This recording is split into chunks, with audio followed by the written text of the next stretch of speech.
All of my like to-do stuff is over there in the corner too. So Yeah, totally. I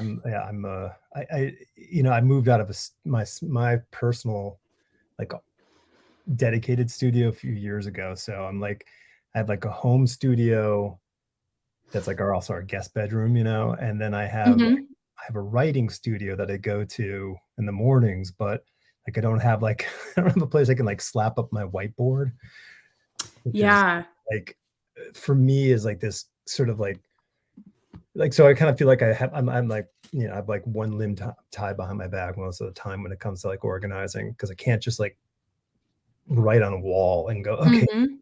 that's things yelling at me saying, do this, dummy. 'Cause Yeah, I think creatives too, like, we all inherently are like, we have 8,000 things running in our head, and so, like, the only way to really see it is, like, visual, right? And I totally. was just talking to my studio mate about how we need a giant whiteboard because my deadlines are just wild right now, so Yeah. Yeah. Well, I can highly recommend the whiteboard. Hold on.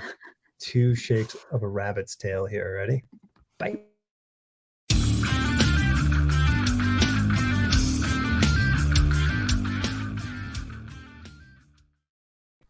Before we get too deep into it, people know like, hey, Liana, how you doing? Hey, Thanks for joining. good to see you again. Yeah. So, yeah, the external studio is it's like a real thing, and it's kind of a cool thing. And I think I hope every artist gets a chance to do it, because it kind of is this interesting redefining of how you do things. Because now you have this like, okay, what do I do with this space, and how do I utilize this space?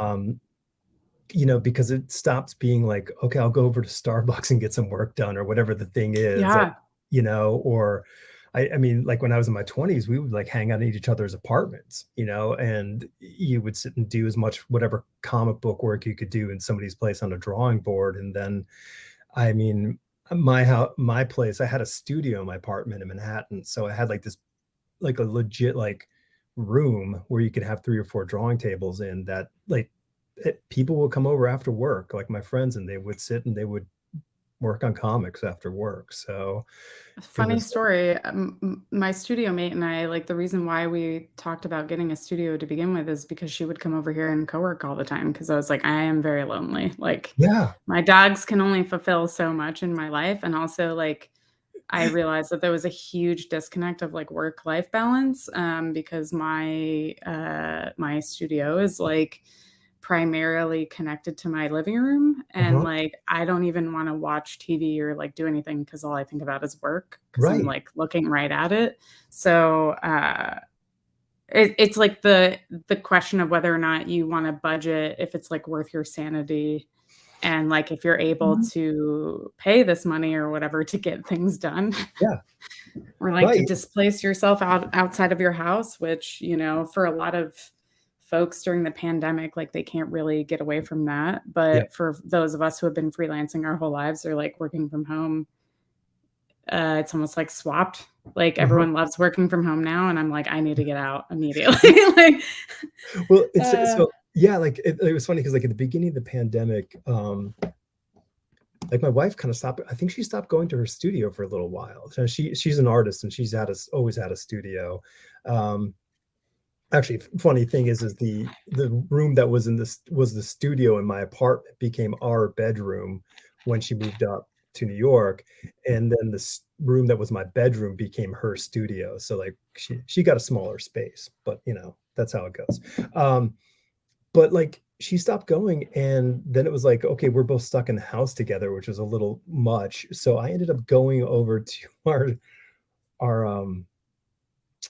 storage unit, and I would open it up. I'd park my car right in front of the garage door, and I had this armchair sitting there. So I would just sit there with my laptop, and I would write for like 2 or 3 hours a day in a storage unit, because it wasn't at home, and it gave her time to go, be herself versus Yeah. be around me. So I had a friend, Bunny in Seattle who, did the same thing. She just, like, worked out of a storage unit for a long mhm, time before she, like, opened a full retail storefront. yeah, And I feel like that's just as I mean, especially if you can get electrical, That's like Yeah, a you know, there was super a plug. economic way to have a There was a studio. plug. Yeah, I mean, it Yeah. was you know, like two hardest parts were summer because it got real hot, and Oh, yeah. like I had this like industrial fan there, but like it's like noisy, and then of course nature calling. So those are the two things that really, you know, but there was Mhm. no internet and I had zero phone reception. So I really could just sit there and not be bothered, which was kind of nice. And besides, it was a pandemic and nobody was bothering me. It was just I had no client work, so I just sat and wrote. So how long have you had the studio space? I mean, we are very early days. I think we signed it for October, but Oh, as you okay. know, New York Comic Con is in October. Yeah. I have been too busy to even go to the studio, so I Right. think today was my 4th or 5th real day there. Okay. It was something that I've been talking about for like a year with some folks locally, but mostly my studio mate Shelda. And her and I seem to be on like the same page for almost everything. Uh-huh. And so I was like, maybe if this doesn't work out for like a big collective, maybe we can just like try a studio ourselves. And she Mhm. was like, absolutely, yes. I need to move out of the house. Like, I need to go. And we'd both saved up some money and I had budgeted out, we just got really lucky. Randomly had somebody reach out that had a spare room in this like collective anyway. Okay. And so we just figured we'd try it out. Mhm. So we're doing like a 4-month trial period Oh, essentially. sweet. And that was the biggest selling point for both of us because I was like, I don't know if I can commit to a whole year, right? Like I haven't, Right. you know, a whole year seems like a really long time. Yeah. So we're trying it out. Yeah, It's like this coming year is going to be very different than like the last 2 years that we've had. Like, I mean, there's a very different world. I mean, like you just said, like New York Comic Con, like things are just yeah, woken up, and we're feeling the repercussions of this thing just waking up, and so we're kind of feeling our way back. But like, because it's interesting. I mean, like, when you and I first met, like the world was asleep, and you were we are doing your perpetually thing. online. Yeah, like you were just like head down doing your work and figuring how do I fill these hours of the day and make things happen. And now it's like everything's back and now like you're being pulled in different directions, outside Yeah. like the drawing table. Yeah, things have been pretty wild. It's a complete swap from, yeah, almost 2 years ago at this Yeah, point. yeah, Yeah, it's I ugh, yeah, I don't even know how to describe it at this point. It's almost like I'm outside of my body watching me do all this stuff at this point. So, totally, totally. Yeah, and it's interesting because it's like, you know, I mean, the good thing is like you can find people out there who've gone through what you're going through, and you can talk to them, and and I would definitely recommend it because I've seen it happen. Like I saw it happen to friends of mine, and you're like, okay, like I mean, it's an interesting world, and listen, it's a very different world. It happening now than when it happened when when when it happened to my friends. That was 25 years ago. So I mean, yeah.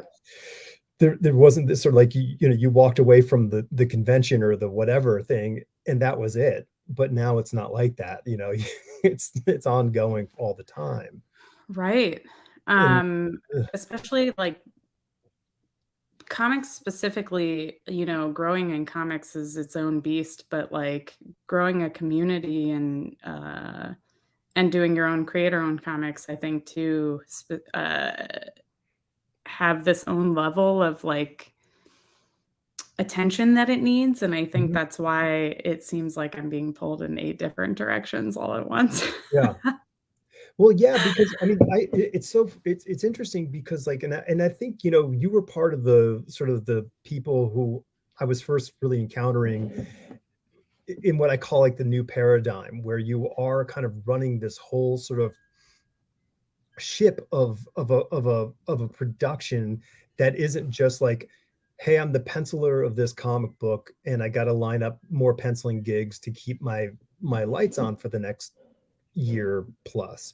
And that was sort of like the deal, but now it's like you have to like like, I guess what tipped me off is like, I think it might have even been Matt Emmons mentioning this, like how quickly he does pages. And I was like, I'm like, how is this possible? You know, but what I realized was, is that like the deal to get in comic books was, can you draw a page a day? What they didn't say, Mhm. you draw a page a day in 6 hours. That wasn't the metric. The metric was just a page a day. So 14 hours was a day to get a page done if you needed to. Right. And then Matt, and then other people just kept saying, oh, I get a page done in like 3 hours, 4 hours, 5 hours, 6 hours. I'm like, whoa, whoa, whoa. And what To I, be fair, he does work a lot faster than I do, and I oh, still am very astonished at how he does that. yeah. But the thing is like what I realized is that the model wasn't do a page a day. The model is you got to get a page done a day, but you also have to write your comic. You also have to, color your comic, produce your comic, get it Market it. shipped, marketed, Yeah. talk to some Fulfillment. dumbass like Yeah. me on the internet. I mean, like all these things kind of like they line up, but the thing is you can't just draw the comic book and expect anything to happen because it doesn't work that Right. way anymore. No, Because not unless you're I would almost say, like, unless maybe you work in the book market and you have a publisher right. that, is, like Penguin Random House or something that's Mhm. very aggressive about doing all that. Yeah. But yeah, self-publishing comics is wild. It's its own beast. It's its own, um, you know, almost like world separate from direct market and book market.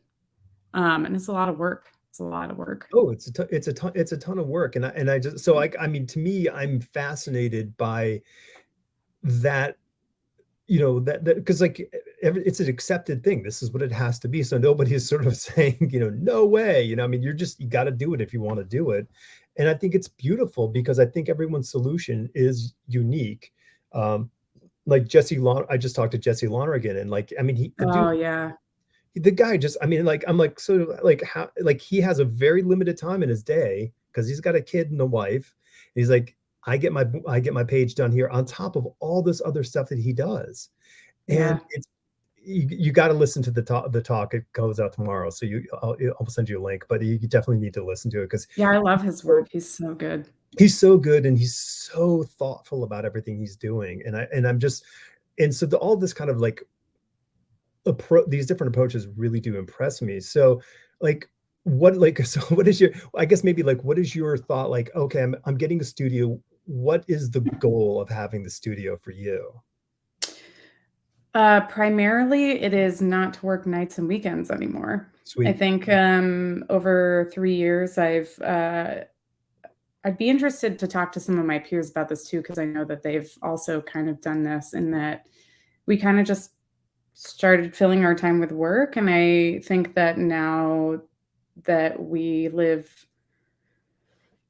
in an endemic versus a pandemic, and I Mhm. wish that things were a little bit more safe, but, now that we're able to go do these things and I have the opportunity to go to cons and meet people again and see people, I think I really need to manage my time differently, Mm. specifically for drawing, doing these late night fixes, doing, um it it's primarily time management, but also, like, knowing when to say no to projects, knowing when to, um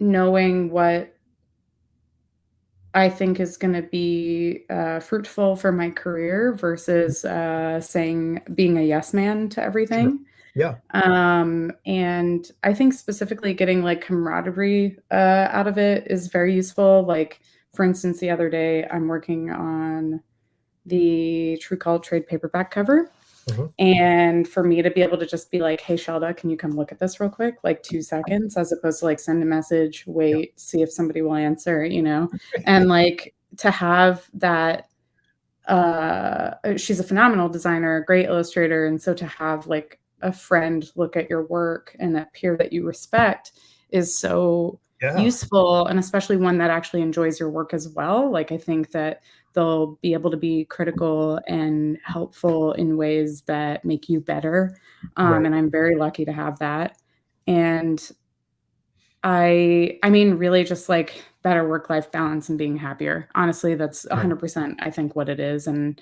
I think having a space shared with like a friend and peer and being able to separate myself mentally from my personal space and Mhm. laundry and my dogs and Yeah, 8 million other projects I need to do, like, the amount of comics that I need to bag and board is straight up embarrassing, and yeah, so, unfortunately, I can see it in the corner, and I don't like looking at it. right. So Yeah, and, like, and if that's a thing, like, you can just put into your studio to say, "Okay, like, hey, listen, I've got what I need done here. Now I'm gonna spend an hour, do some bagging and boarding, and then tomorrow I'll do another hour of that." Like, you can give yourself that time Right. to maybe think about something because you don't have to think. You can just kinda do it, I you know? will say that I probably won't bring any of my books to the studio because I think that that allows me more space to buy more books, which is not good. Oh, But, okay. what you can't see and what you used to see behind me is my entire shelf that's, like, all my Right. trades and art books and stuff like that, but what you never saw was my short boxes, which are, I invested in those really nice acrylic ones, which are Oh, yeah, yeah. awesome. But I told David Harper that I was gonna make, like, my Game of Thrones, like, throne out of them because I have 26 of them right now, and I think 26 is, 26 too many, so but I Oh, used to work at a comic shop, and I used wow.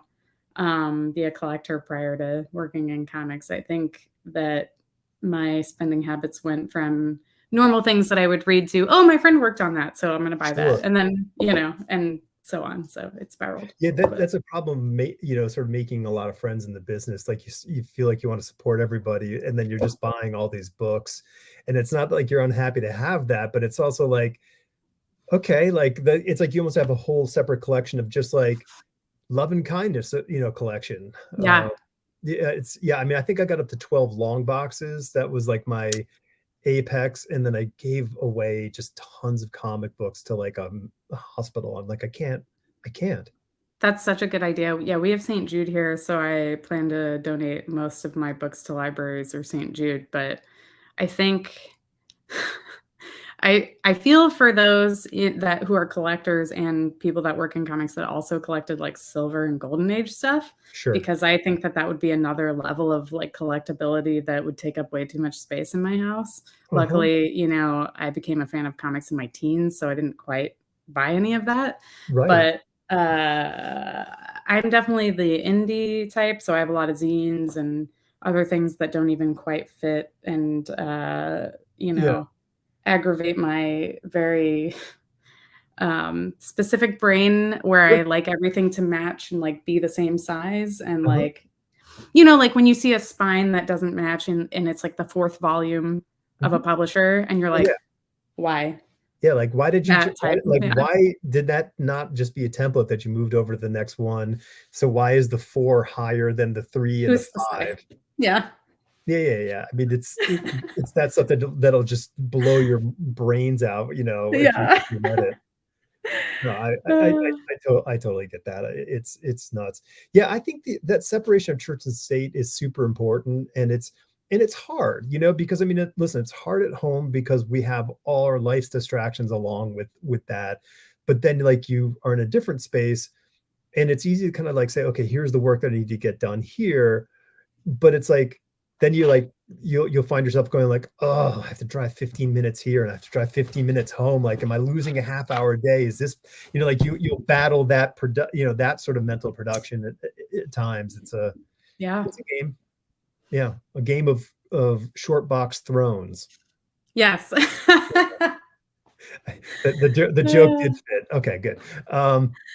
Yeah, yeah, but I think it's, I mean, I think, like I said, I think everyone's kind of needs to go through this experience and like try it, because if yeah. it doesn't work, you're going to go, okay, I realized I didn't need this, or I didn't need I had a studio once with somebody, and like what I didn't know I needed, and the other person needed, like we both needed the same thing, but neither one of us expressed it to one another, and we Mhm. were both like we both needed to be inspired by the other person, but neither one of us were inspired, so we just fumed at one another, and it was not a good scene. So Mhm. um and and it's like so heartbreaking because you're like, oh, like we totally love like what each other did and what we were about, but it was just this kind of like thing that just kind of like wasn't pretty for either one of us, and that's how it goes. So I think it helped, I'm a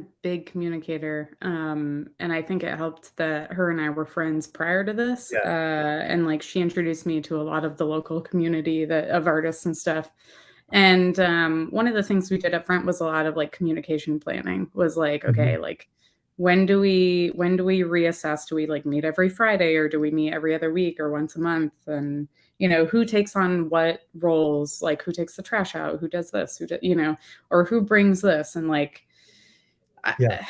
I was like, if I don't love you by the end of this, then we just call it quits and, like, we go back to being friends, right? Like, Right.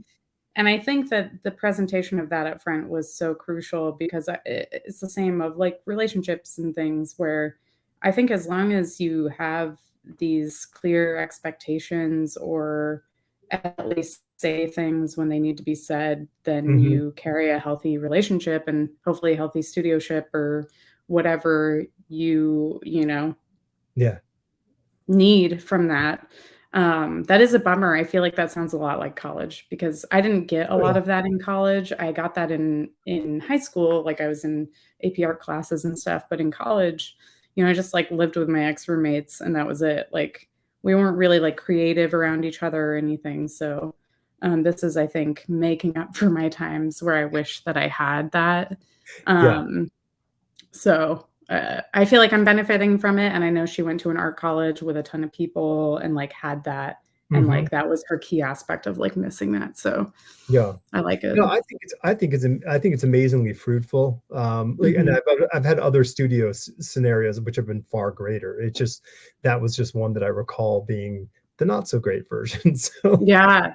yeah, Well, I think it's great for us to talk about it, though, because, like, not everything's gonna work out, right? Like, I totally. know a lot of people who are partners that end up doing a studio together, and I'm like, I couldn't imagine spending all day, every day with my partner in a Right. studio and then going home, Yep. unless you had a lot of space in between you, but that's just me, right? Like, that's Yep. totally but people make it work. No, I mean, and people are so different. Some people are just absolutely wired to be in that, like, cool, I love being around this person 24 hours a day. And like, that's cool, but I hope we're traveling somewhere when that happens. Cause like Yeah. it's like Yeah, that's the best time to be with somebody for 24 hours a day. And absolutely. not always has to be that. Um, so and I guess, yeah, and hopping, I guess just bouncing over to True Cult. I mean, so I guess I had Jaslyn on like January of last year. Oh, So I guess nice. right when it was coming out. Is that Yeah. Um, wow. I think it might have just been ending or, like, the final issue for Kickstarter was just coming out because I right? think, this is October, so August was when I think the first issue came July, sorry, July was the first issue came out through IDW. Yeah. Yeah, so Um, so I mean, it's like, a year and 10 months, have gone by since, I first like talked to her and she, started talking about the project. Then I guess then you came on the show, I don't know, a few months later or something, I guess. oh, that long ago, okay, Yeah, yeah, wow. yeah. I mean, it was a long time ago. Yeah, exactly. I mean, so like, I mean, you're talking trade paperback cover, like, Yeah. like that's Oh how my long. gosh. Yeah.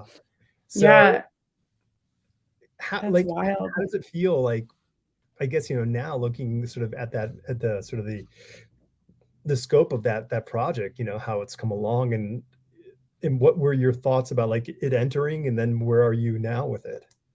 Yeah, so I think that was the major project that made me decide that I wanted to do a lot more creator-owned work, Mhm. even during the Kickstarter, because I felt like this inherent, support and love from people, that had no tie to us in any sort of way, but, like, just really loved the story, and to be able to you know, like announced to everybody that IDW picked it up was like such a great, like great feeling, because, you know, we were rolled out amongst the Scott Snyder news with Dark Spaces and the originals line when they, you know, announced a couple other of the series, and seeing my name next to like a ton of creators that I've been buying their work for years, right? Yeah. Like it was a very nice feeling. Very, And very so nice. you know, like they they treat Scott and I and the rest of the team and True Cult itself like on such a high standard and such a wonderful level. You know, we just got back from New York Comic Con where they allowed us to do our solo signing at the IDW City booth, and you know, had all this the first issue out, which was really cool, and I signed with them at San Diego.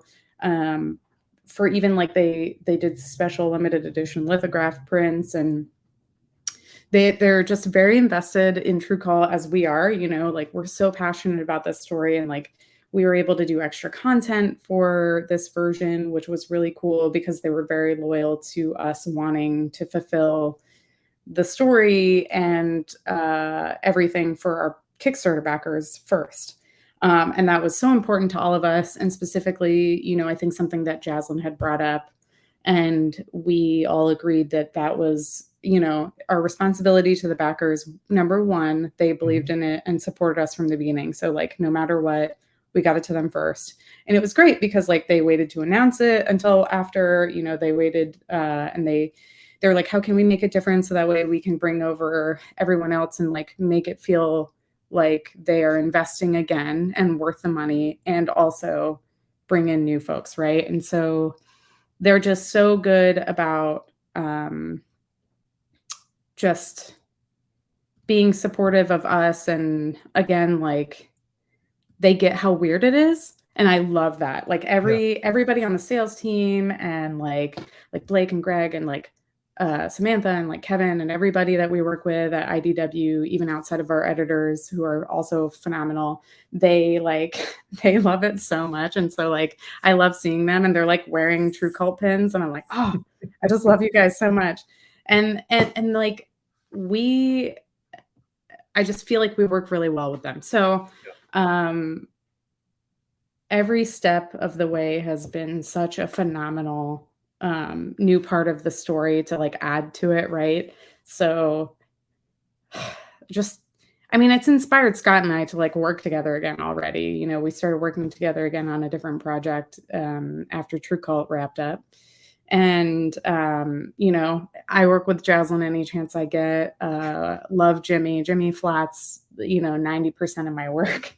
Gab and I always work on stuff together. I've been looking for things for DC and I to work on together. It's awesome. So like everyone's been saying like, oh, how do you like IDW? Like, love them so much. Like it's gonna be, they make it hard to like, you know, to want to like work outside of them. Like I am working with other publishers right now and I love them too, but it's just really cool to be, it's weird to be like treated like family, if that makes sense, because totally when you hear about companies or whatever being treated like family, it sounds like very capitalist, like creepy, but like they really like are, you know, super warm and wonderful and great humans. So I think there's a bunch of, and listen, I'm not even, I think there's a bunch of publishers out there who are fundamentally comic book primary fan companies. Like these people are like,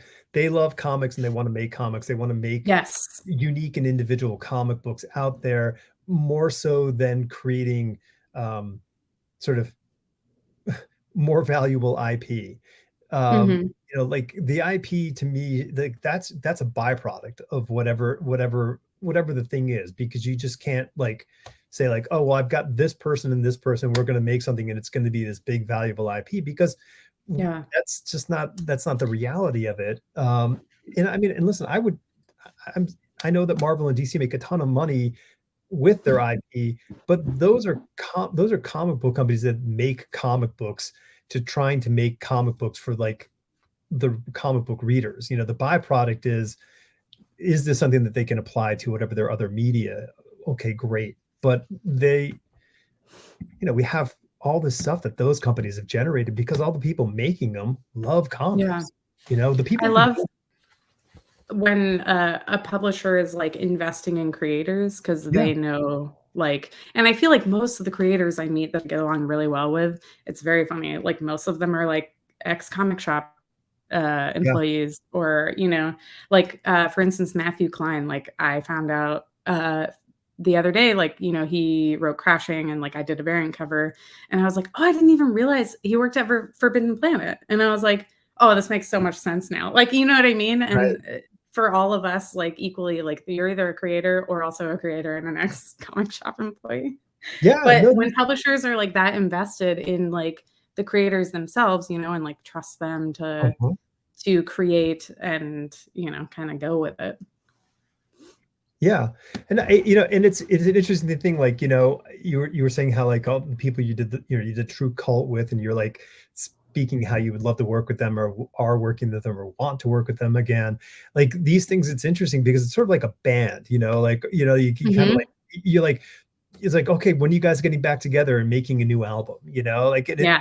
and I think readers don't necessarily need it to be another of the same thing. They're happy if like these people come back together to make some new magic. Like Yeah.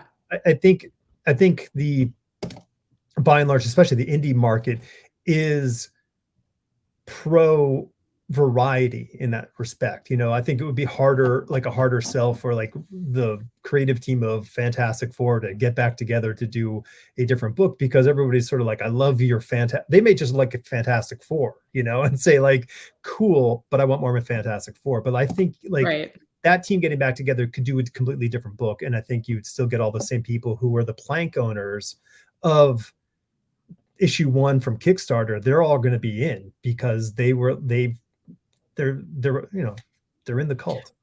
Of Jaslyn, for example, so like we did our first collaboration together as writer and artist for Z2's Joan Jett book.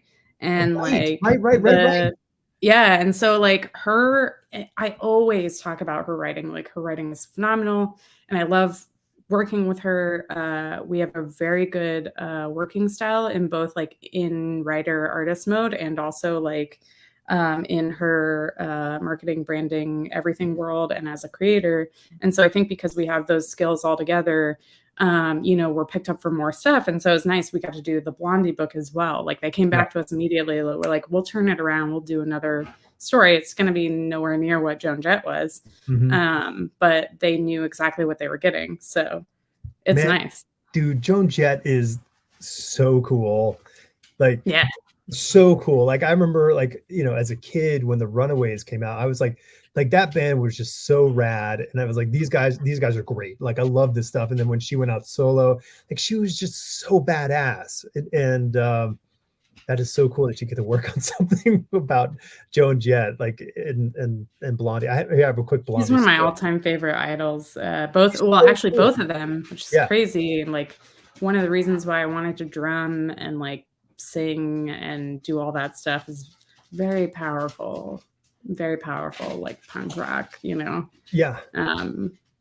Definitely I think paved the way for like my music choices in the future. So I had a friend in college. This was like, so this was like first year at art school. So this is what, 87. Maybe it was 88, I don't know. But anyway, like he would like every day after school, it'd be like he'd walk us by her house, like her place in New York, and hang out outside, like across the street, and make us wait there like for like a half hour until we were like, we gotta go, you know, just in case because he was so in love with her. Like he's like, I gotta see her, I just have to see her. And this was like it just kept going on and on and on. So poor Debbie Harry, can't imagine what oh, that's I'm like. sure. I mean, I'm sure she's absolutely so used to that, you know, stupid person behavior, but whatever. It was Especially staying in New York, you know, like yeah. I feel like New York, you can be a celebrity and just like not and just exist normally. Like actually my claim to fame this past weekend, I used to live outside of New York. And so the whole 3 years I lived there, I was like, one day I'll see a celebrity, one day. And it never happened. It never happened. The one time I finally go back to New York Comic Con and I don't live there, I see the holy grail of celebrities. I am exiting my hotel and I hear, "Hey, man." And I was like, "Oh, that's weird." And I stopped and turned around and it was Killer Mike. And I have been a fan of Killer Mike since way early on Adult Swim days, like Frisky Dingo days and stuff like that. And I literally stopped dead in my tracks and just put my hand over my chest because I didn't know what to do. I was just like, what's funny is like I'm a big Run the Jewels fan, and it was like 4 days prior, I got refunded for my Run the Jewels ticket because it got canceled. I bought it like 3 years ago, and they finally were like, "All right, y'all have waited enough. Here you go," and like canceled and refunded. And so I almost said, "Thanks for refunding my ticket," but I didn't. And also, you know, I freeze up when I see celebrities, so I just like stood there for a second and then kept walking, you know, like. I ran into Lou Reed I was coming out of the bank and I was rushing, and it was like I think it was either the revolving door or the doors next to it, but I was just running to get home, and I just ran right out of the bank and ran into this dude, and I was like, "Oh, I'm so sorry," and it was Lou Reed, and I was like, "Oh, hey Lou," and I was like, "I'm sorry," and then like it took off. So that was my Gosh, rush with Lou Reed. But listen, in New York, like you live in Manhattan for long enough, you're gonna just, I mean, I probably have like a dozen or so of just the people. It's just, I thought for the amount of times that I'd be in the city, or at least Brooklyn, because I used to hang out there all the time, that I would have seen one. Nope. Dude, but I got the Holy Grail, so I'm fine. No, I'm happy. We saw Neil Patrick Harris before his resurgence. So this is post Doogie, pre How I Met Your Mother. Not happy with the world, Neil Patrick Harris. Like it was the perfect sighting, you know. It was great. Absolutely. It's fun stuff. So how was New York Comic-Con? It was good. I will say that I was kind of surprised the mask situation wasn't as adhered to like Emerald City was. I was bummed because I knew a lot of my friends ended up getting COVID. I did not, but I just got the booster prior. So, or the new shot. So, and it was a phenomenal time. I love these shows so much. I'm always doing a lot, you know, panels and signings, and I didn't have a booth this time like I did for Emerald City just because, you know, it's a lot to commit to. But I did do like minor sketching and stuff during my signings, and it was so great to see everybody. I didn't even get to see everyone like I wanted to, just because I have been many, many years, but I don't remember it being that busy. And maybe it's just because we had the 3-year separation. But I mean, every time I hit the Artist Alley floor, I was so overwhelmed. It was packed. It was so packed, which is great. Happy for everyone for sales and, you know, getting to meet fans and stuff. But it was definitely like overwhelming if you weren't behind a booth, you know? So it's funny because I just started kind of going back to shows, and my whole experience was just sitting and tabling for years. So when I go to shows, I mean, it is exhausting to just to walk around. Like at Heroes, I just ended up walking up to my friend's, you know, tables. I'm like, I'm gonna sit in your other chair because like I just can't. Oh, absolutely. Anymore. I'm like, I'm done. So what, like, I mean, and I think just briefly, I think Emerald City, I think their response was in line because they were the first show that canceled for the pandemic.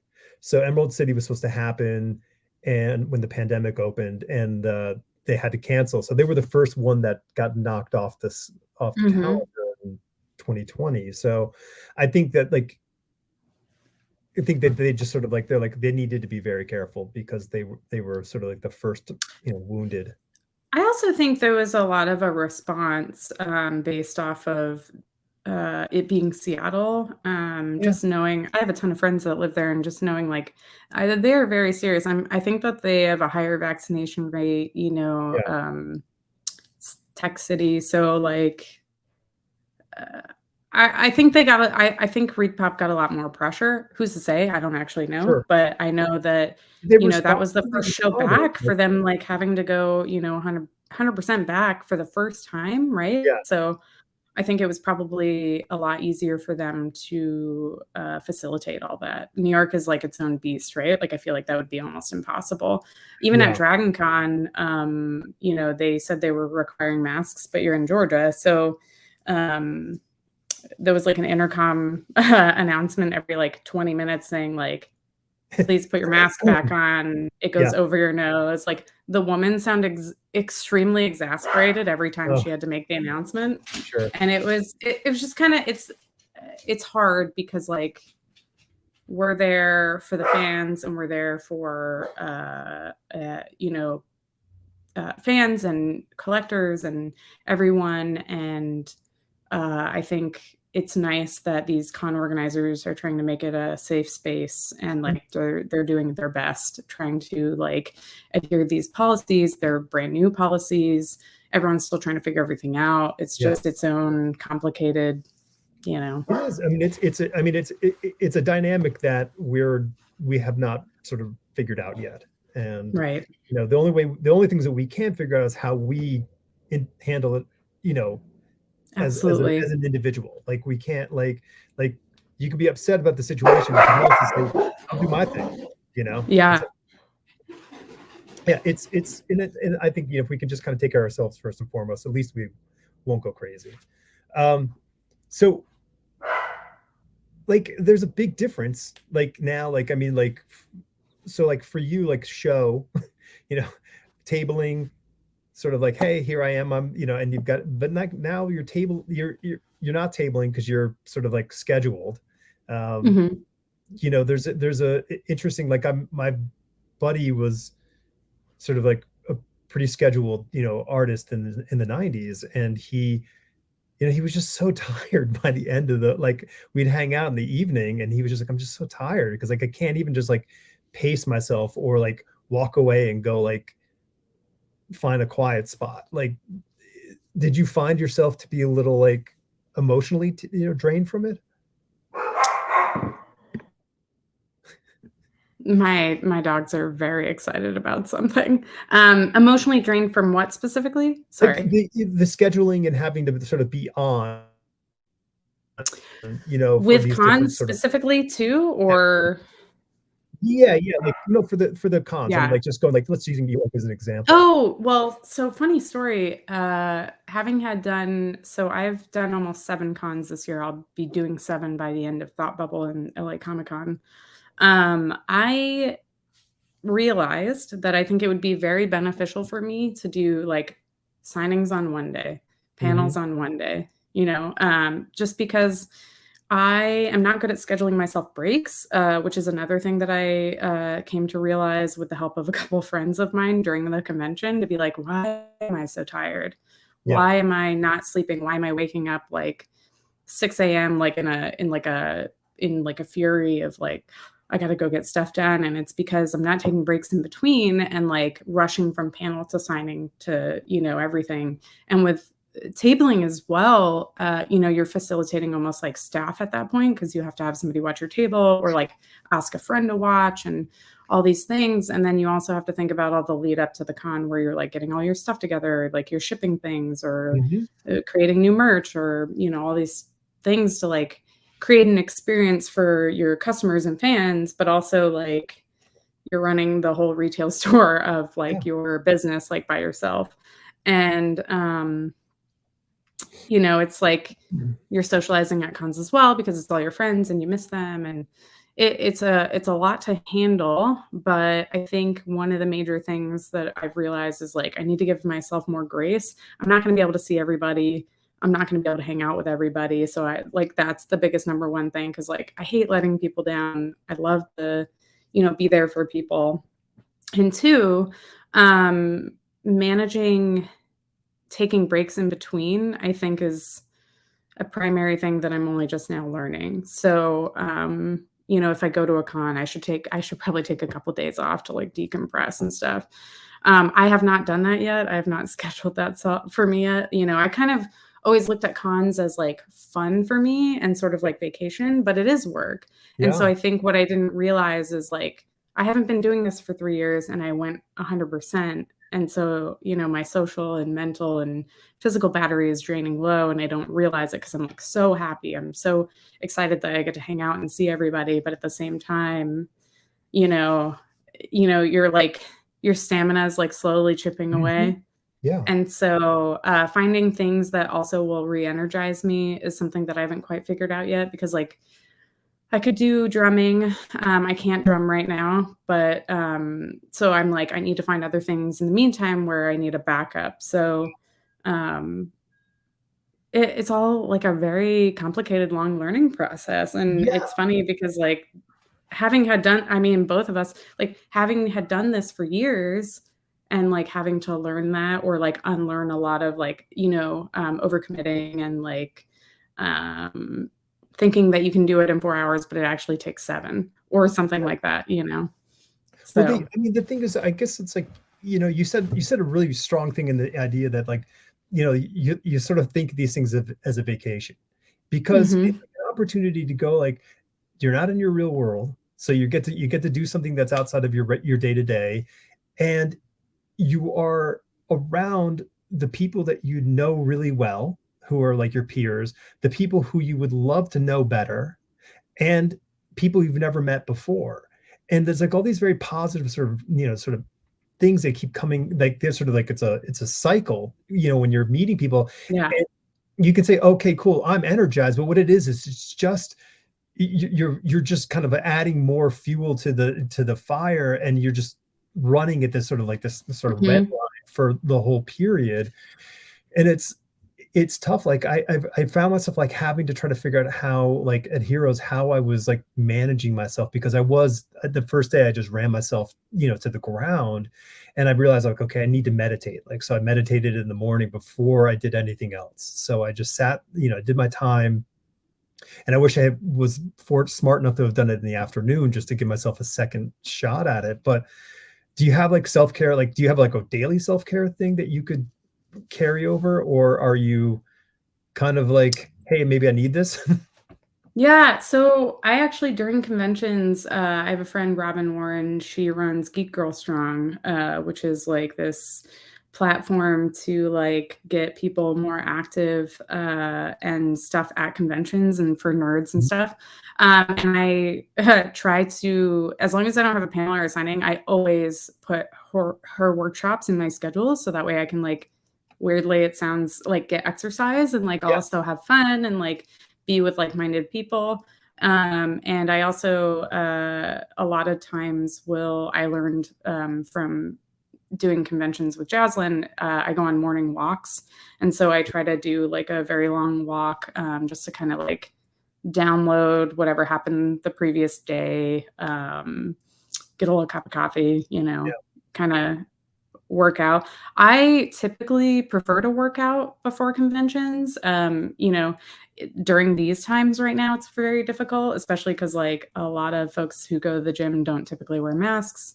But that is my preferred way. And I think another thing that I've learned recently, which I would highly recommend for other people, is like take breaks, even if it's at your booth. A friend recommended to me just like put headphones in and be like, "Hey, I'm just taking a quick break. I'll get back to you when this is done."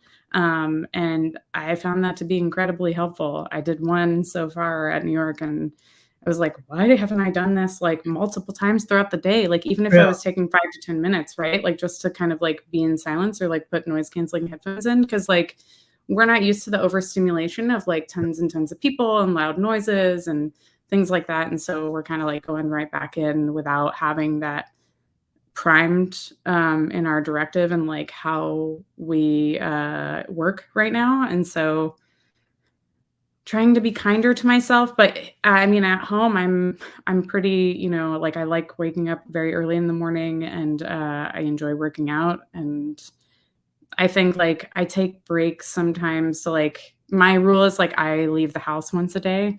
But now with the studio I think that is going to help a lot. Yeah.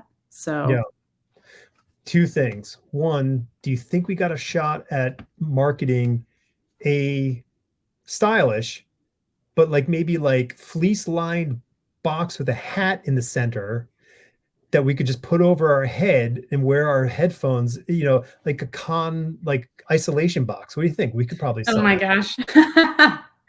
I think, maybe because I'm a hoodie person, I would just be like, "I'm just gonna The wear a hoodie," and, like, it's what so the hoodie with the funny. zip that goes all the way up to the like Yeah, covers. yeah.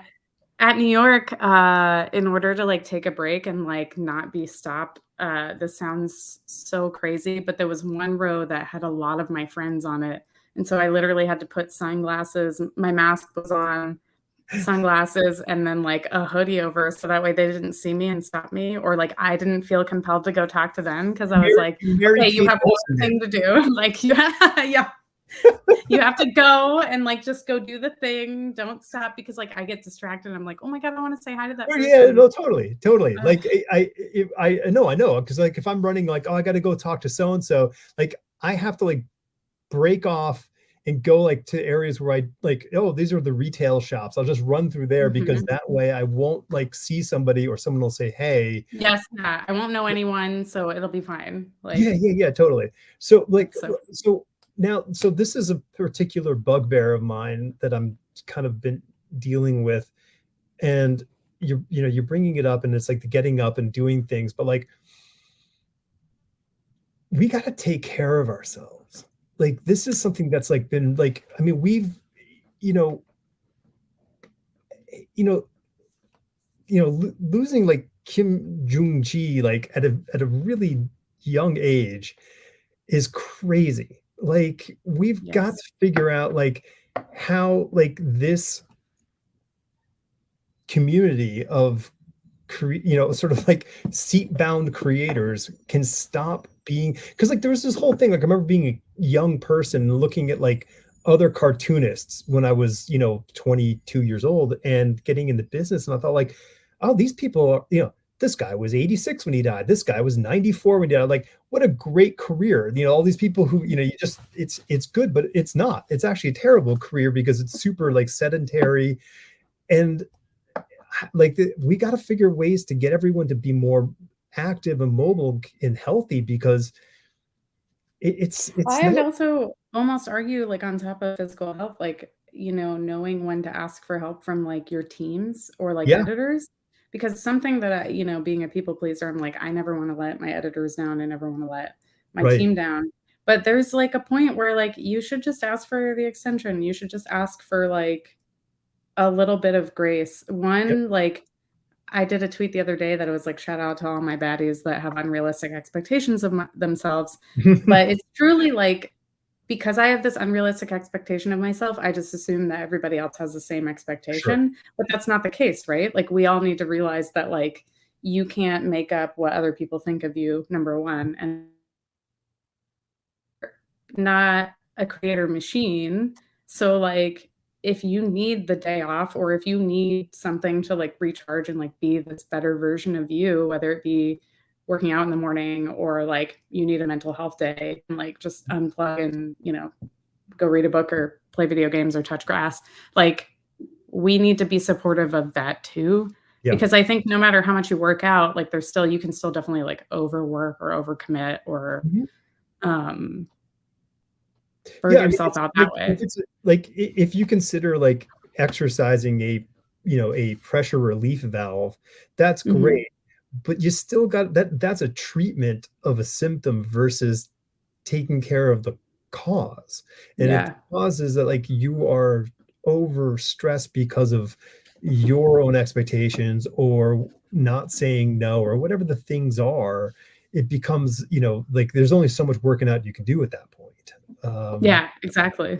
And it's so like, so like yeah, like Sean Isaacs was saying, like how he's like, he's had help on the last few issues of the of why am I blanking on his book right now? Doesn't matter. It's a good book. And the one he's doing with Jim Zub. And Mhm. but like, because he is just overloaded. He's like, I've been going so hard and heavy. Like, I just needed some breaks here. And I'll finish up the run but I just need to be able to have some time to catch up my mind. Gosh, yeah. I totally 100% agree with that. Fabian Lelay, who is a phenomenal comic artist, creator, I've worked with them a ton of times, literally just to like catch up schedule wise, or just to like keep the same schedule and just like hire them for layouts, or like be like, hey, do these pages even make sense? Right. Like Right. just to have a second set of eyes or something. Like we shouldn't be afraid to ask for help. And like comics is a collaborative medium, and we don't ever remember that that's okay. And Yeah. so I think it's great if you have like collaborators or friends that you can depend on for that sort of stuff. Like there's tons of things I wouldn't have been able to like put out without Fabian's help, or without like help from Jimmy, like flatting, or, you know, things like that. Like, and I pay them obviously, but like, Hey. I think we as like, again, like we're not art machines, right? Like we're not creator machines. And, you know, let somebody take over a run for 2 issues and like spin it in a really cool way. Sometimes that's how the coolest like things end up working out, or like new people get to meet each other and whatnot. And yeah. You know, and you know, listen, honestly, like the fill-in issue is a magical thing, you know, like we as readers of comics love it when somebody new is doing something just for this one issue. You're like, oh wow, that's kind of cool. And those things become widely popular if they're well done. So yeah, let it happen. Yeah, I mean, we got like, and I think like, you know, what you're saying, like getting, you know, getting that group of people around you that you like, if you can't say to your friends, you know, I'm overloaded, or I like, you know, like even if it is just to be able to express it, that's a huge step forward. And we should, you know, these are our friends. These are the people who are always going, hey, how you doing? Like they're not saying, hey, how you doing? Like, please just say, okay, because I don't want to know if you're actually struggling. Like your friends they want to know. Because they want to know, and they want to help you too. Yeah, that's why they're your friends. It's rough. So what's the like? So what's your day now? Like, let's pretend it's a week ago and you're not at the show, but like just a regular work week, but you're not at the studio yet. This is your pre-studio day. And what is the day? What is Liana's day studio like in the future? So give me the A version, what it was, and the B version of what the evolution is, or to be. Okay. So I guess like pre-studio, it was I wake up 7:30, make myself some breakfast, make some coffee, do emails, you know, some minor things. And then I would get to my desk and like usually draw pages, or like do covers, stuff like that. And then I'd say around lunchtime, I would like either work out or like make some food for lunch, or like that would be my time to like get out of the house. So I'd either, you know, go pick up mail, or, you know, go to the comic shop, or see a friend for coffee, something quick. And then back to work until like 6:37, and then unplug for the night. Post, I would say, is wake up at 6, try to be in the studio before 9. So, you know, sometimes I'll do emails in the morning now, or like today I actually did, I prepped like to mail a commission, and I started inking a page, and then I went to the studio. And I mean, today I'm on a podcast for lunch, which is great. Stop by for lunch maybe, and then work till like 5:36 at the studio. And if I have to, get a couple things done here at my home. So, but yeah, Monday through Friday, like primarily I'd love to work like 9 to 5 and keep it at that. Yeah. And like keep it very minimal unless there's like a crazy deadline for weekend work. But yeah, I mean, and that stuff always happens. There's like sometimes, you know, especially far more so if you are working for a publisher, you know, that you will get the email, phone call of like, hey, we got to talk. Yeah. But and then of course, like if you're doing conventions, which is that's eating into your page, you know, your page making time. So then you have to Yes. compensate, which means Mm-hmm. weekends and late hours or whatever the way you do it. Mm-hmm. It never look good when you're drawing on a plane. The plane pages don't come out so good. I recently got a travel setup Yeah, because I'm, I'm going to Thought Bubble, and I was like, I have to I have to draw pages while I'm traveling, yeah. to meet my deadlines. So it's going to be a great. Actually, I drew a cover while I was at New York, and so What, like when it's you a were pretty there or like in the at the hotel? at the hotel in the Okay. morning before like my signings and stuff. Yeah. I'm Yeah. interested to know whether or not I'll be able to draw pages on a train. That's my goal. Is I I, kind of really I've want to draw drawn pages on a train. I've done it. I when I was after college and I hadn't had my own place yet, I was still living at the folks' place in Connecticut, and I remember I had it was actually after one of those phone calls where saying, hey, you know, when you had all this time to do this stuff, well, you have half the time now because we need to make up the time for the publishing. So I had to get 16 pages done in like 6 days or something like that, something ridiculous. And I was finishing up the last pages like on the train to bring them in. Like I didn't even have time to like FedEx. Like that would have taken Oh a day. my gosh. Yeah.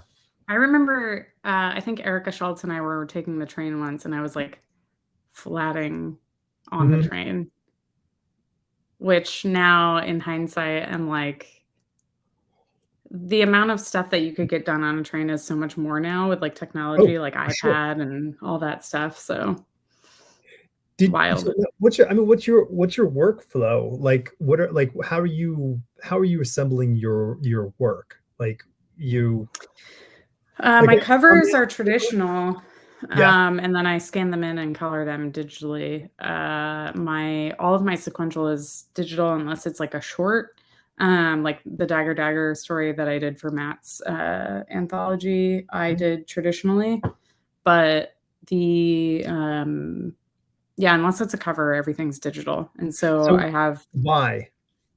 Like I mean why why? like, yeah, I have a suspicions, but I want to hear why Oh, it's you just inherently faster for yeah. me.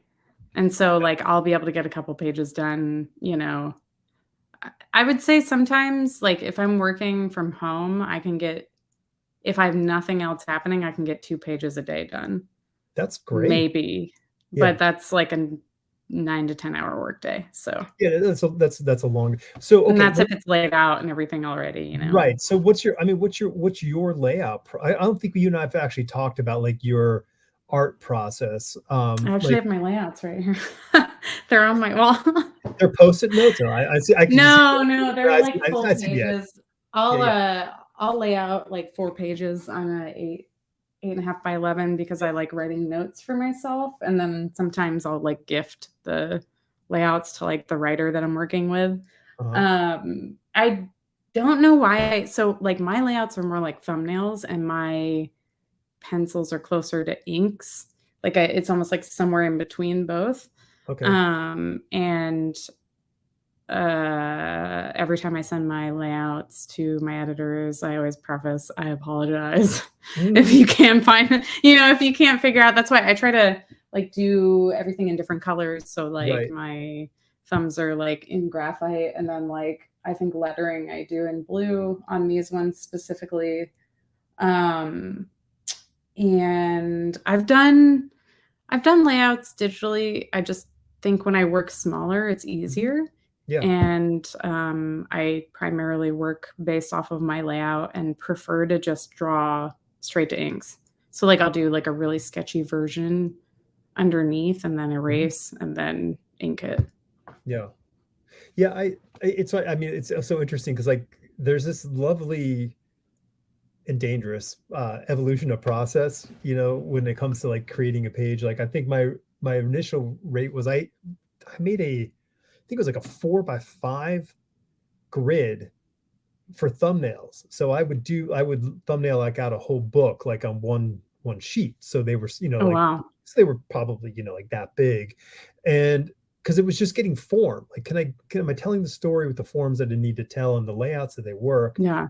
And then it kind of evolved into maybe more like what you're talking about, the 2/2 page thing. But then there's this stupid thing that happened where it was like, cool, I can enlarge that, and then I could draw the page like on 8.5 by 11 typing paper. But then that got blown up to the page size to become. It was way too many steps. This is pre-computers, so this is all running over. I prefer drawing my pages on 9 by 12. 9 by 12. Okay, so that's Steve Lytle, comic book artist extraordinaire, RIP. Steve Lytle was like one of the first guys that I remember doing his pages like half size, but like full inks, and he never lost any detail. Like this guy could like do super like refined pages. So it was unbelievable. But so you like doing but that's a time saver because you don't have to actually draw as much because it's half a page. Okay, so when did you start doing that? Like when did you kind of evolve? Tim Daniel had said something to me. It was like the first year of the pandemic, and he said something like, you should be drawing these on paper so you can sell them. And then Scott also said it because I think I had done a couple pages traditionally, like for She Said Destroy a while ago. And I started doing covers traditionally, and I just like kind of worked my way over from there. And like a lot of the time, and I think maybe I learned this from Paul Azaceta, he takes a lot of like unique like compilations of the items in the piece that he's doing and then separates them, I think, into different things that he's inking. Okay. And so I think I started doing 9 by 12 just based off of the portraits I was inking because I knew I could get like a lot of detail into it and blow up the portrait. And so now, like for the Crashing cover, I inked the pills separately. One, because I didn't want to mess up the pill shape. Yeah.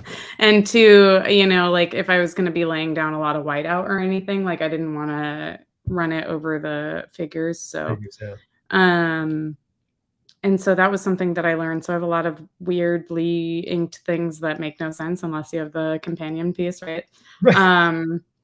And also, like just based off of like art collectors enjoy that kind of stuff. So like I'm trying to keep everything, like I'm trying to keep all my layouts. I'm trying to keep important things, especially for things like Star Wars or Trek or, like even Trek, I'll do everything traditionally, but then a lot of likenesses are primarily the things that go through rounds of changes.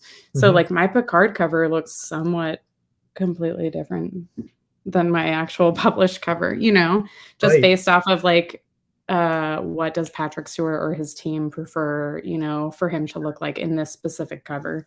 A full head of hair, that's what he wants. Yeah. Well, oddly, it was his smirk that was edited, which I prefer. And I love making edits on changes based off likeness because it's very interesting to see what like how I see somebody versus how somebody else, whether it be like the licensing team or my editor or somebody, how they see it. And like things that I don't notice, like Anson Mount's very beautiful hair, I mean, look at that hair. That guy's he has like movie star / like perfect hair, newscaster hair. Like if you could take a newscaster and a movie star like Robert Redford and a newscaster and smash their hair together, he would be a perfect weatherman. He would be the ultimate weatherman. You're right. Yeah. By the way, let's just take a few minutes and talk about that show. Oh my God. I'm not caught up. I love that show very much. I'm not caught up. The show's been I was actually, I know. 6 months. I was talking to my editor, Heather, about this in the Paramount app. Unfortunately does not work half the time. So it's very frustrating for me, somebody that needs it for research. Yeah. So. Well, we don't have to talk specifics, but that show is amazing. The quality is incredible. The production is unreal. Like it's revived my love for Star Trek in a way that is Yes. a lot greater than what it was for being. I was a casual fan. Right. I said this actually on the new Star Trek panel where we had a whole bunch of announcements, but like I had to admit to a giant room of Trek fans that were a lot were in cosplay, by the way, that I was Sure. just like, I gotta say, I am a casual fan. I have not seen all of the series of Yeah. any of the series, you know what I mean? I was like, except Lower Decks. I did. I have Right. watched all of Lower Decks, but I was like, even Picard, like I think I've finished just the first season. And uh, you know, I've watched some Deep Space Nine. I've watched some The Next Generation. I've watched, you know, like Mhm. random things that I would watch through the pandemic. So to say that in front of like hundreds of people, I was just like, That's well, please that's don't hate cool. me. But yeah, it's nice for me to be like, here's how you too can get into Star Trek. You know what I Right. mean? To Well, be the gateway pusher. well, like so, like it's it's interesting because like so I mean I've been a Star Trek fan for as long as I've been alive. It was just in reruns when I was a little dude, and so when my wife, then girlfriend moved in with me, in the early in 2001, she Mhm. like really had not seen Star Trek. I mean, she knew what it was. So she bought the like for me for Christmas bought me like the box set of the original series. And I'd seen them hundred of times, but she just hadn't seen it. So we watched through it. She like refused to finish the third season because she didn't want it to end. Like she fell in love with it. And then she watched Enterprise with me when it came on, and she loved that. And so she's been on board for everything that's been on since and the movies. But like this new series for her is just absolute like, and for me, like it's like this is all and everything. Like it's phenomenal. Mhm. Um yeah, it's really brilliant. And Picard, man, like, listen, I'm a huge Michael Chabon fan. Like, that guy's one of my favorite authors, and I- you know, I like seeing his fingerprints on stuff. You're like, oh, okay, I can see where he was in the writers' room and having fun here. So, Mhm. yeah. Well, I hope you catch up in that one because it ends Me too. it ends better. It even ends better. Like it just keeps getting better. So, have fun. Um, yeah, non-nerd talk. It's great. Um, so what's going on? You have two more shows for the rest of the year? Yes, Thought Bubble and LA Comic-Con. Okay. And wait, I'm blanking on it, but you signed a deal with art, someone selling your art or something, or show repping Oh, you? I'm one of the creators on Zest World right now. Zestworld, okay. Yeah. Right. Yeah, so it's like a commission platform, which is nice. My assistant can help me with it, which is super cool. Yeah. Because I don't have an art rep yet. So it has been a pretty cool like space to try and figure out, really cool creators on there like Joel Jones, Oh yeah. Amanda Connor and all that, just really nice to be on a platform that can help me facilitate that, and or offer things like digital commissions, which I wouldn't typically offer. Uh-huh. So everyone, folks, stay tuned for when I open my commission list finally, Yeah, no, which a lot of people have been asking about. well, no, because I So think you announced it. I think I went over to check it out, and I was like, oh, and like once again, there were some really cool people, affiliated with that, and I was curious, like, was it a show approach? Was it an offline approach? Like, how did they come to you? I have actually a mutual friend, Ron, that works for them. Okay. So he used to actually work at the old comic shop that was my local shop for a while, and he's also a writer. He does Archie work and things like that. So he facilitated my entry to that, which is really cool. That's cool. Yeah. Yeah, I think it's amazing. I'm curious how the digital commissions work because it seems like we can figure it out. Like someone's got to figure this Mhm. out because I think it's a great avenue to be Yeah. able to get a commission to somebody. Like I almost feel like that, whatever I'm going to say the dreaded letters, but the NFT, like that's a great way to give somebody a digital commission. Like here's a unique. I am not an NFT person, so Oh, I neither am actually don't I offer don't know. NFTs. I don't know what the, I mean, I don't like, is there a what's the technology of saying like, hey, here's the thing that's yours. I made this for you and like nobody else has it. That would be Right. What's nice about the platform is that you can opt out of NFTs, which I have opted out of. That was my biggest caveat with joining.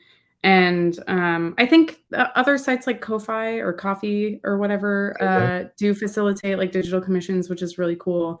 I just haven't ever explored that option, so it's nice to like be reached out to join Zest World, and I'm still learning the platform. So, but it's a great. I think it's a great tool in the meantime for like somebody that wants to do a platform sort of like Patreon, where there's like a tiered subscription and like you have an email campaign that you can write and things like that. But primarily my major use is like, since I'm not repped by, any of these art collector places yet, it's like easy. It's like with ease, like I will be able to facilitate commission requests, That's great. So I'm excited about that, Yeah, especially for like the holidays and all that. they are coming up like rapidly.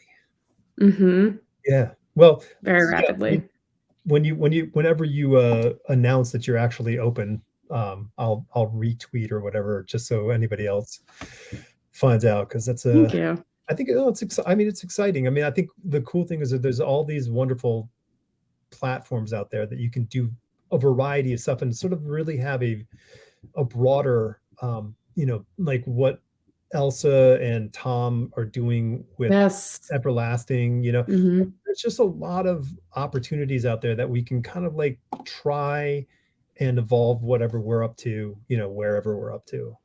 Absolutely. I think that's cool. So what are you like, aside from the two cons, one of course has to take you across the ocean. What do you do? What do you, wait, you're going like 3,000 miles in opposite direction. Mm-hmm. Nice. Smart move.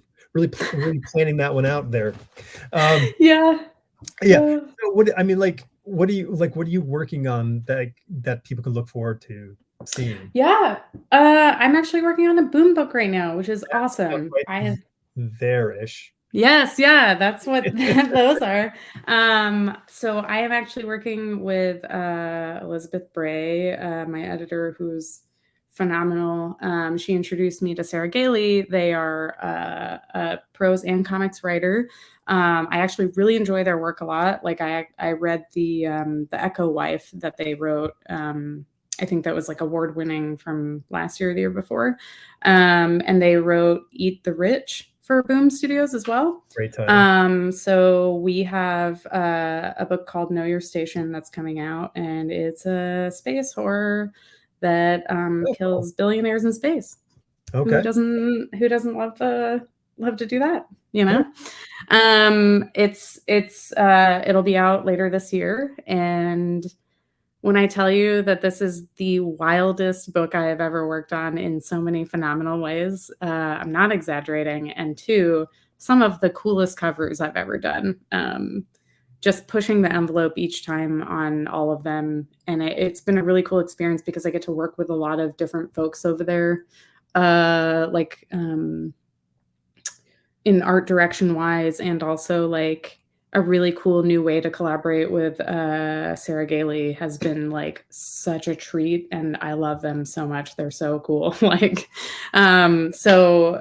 it's been nice to like go from true cult straight to that, to like inspire and like revive my love for like doing sequential and doing like a brand new project. It's been such a treat so far. That's cool. How I'm many really issues? excited about it. How many It's issues? going to be 5 issues. Okay, so that's cool. That's a nice meaty chunk. And that's listen, cautionary tale, that whole like revitalizing your love for, sequential, it's dangerous. You know what I mean? Like when people are pulling you in different directions and cover, or, commission, it's real hard to say pages, like it's a Yeah, tough. all right, I'm going to sit down and draw 22 pages Right. like before this very specific deadline. Yeah, it's a dangerous thing, but like the thing is like in the end, like sequential art is like, that's where all the magic happens. Like that storytelling is the thing. So Storytelling is my first love. yeah, That's why I well, like doing covers though, because you have so much problem solving to do to sure. tell a story on one picture. It's constrained. So that's why I like both. No, no, I totally get that. It's understandable. That's cool. So all your contact stuff will be in the doobly doo info below. So, whether it's the pod you're listening to this, look at that stuff, or you're looking at our stupid faces. You can, well, my stupid face, your lovely face. I was And about to say, excuse you. um, yeah, I'm excited. So I can't wait to see the new stuff come Thank out. you, I'm Alex. really happy. I mean, it's cool that you're experiencing what you're experiencing. Like, like you're going through some, career changes, and it's cool. And I hope the studio, fulfills all that desire. I'm glad we got to talk about this like years later, which sounds weird to say because I feel like that was 2 months ago, I know. because what is time? But it's nice to like have an introspective, like somebody that has seen both of that and like Yeah. the growth, because like I mean, I heard all during San Diego, like, wow, you're blowing up, which is nice to hear, but also it makes you think about like, wait, but I've been working really hard for like 4 years, and Oh yeah. so it's like validating and affirming that like the grind that I have been on Yeah. has like gotten to here, right? So Mhm. And it's we don't want nice to blow to up, because then there's very little left of us if we blow up. yes, yeah. We just want to kind of expand our Slow capacity. incline of success. Yeah. Incline, yes, the steady incline. That would be fine. Cool. Yeah. Well, stay sane. Um, take care of yourself. Get the whiteboard. These are Thank you. the things that we can hope I'm for. glad we talked about the studio too. This has been like a nice treat for me to like brag Well, about it's that a little bit. there are people out there who are trying to like navigate their choices, and My you DMs know are always open, question wise. nice. So but don't slide into her DM. Politely ask the question in her DM. All right, cool. It was great talking, and Good to I'm see you sure, again. yeah, and I'm Thank you sure so much. we'll do this in the future, and I'm sure we'll see each other at a show next year. All right. I'd love that. All right. Well, until next week, and have safe trips. Right. Bye. Yeah, thank you. I'll see you soon. Yeah.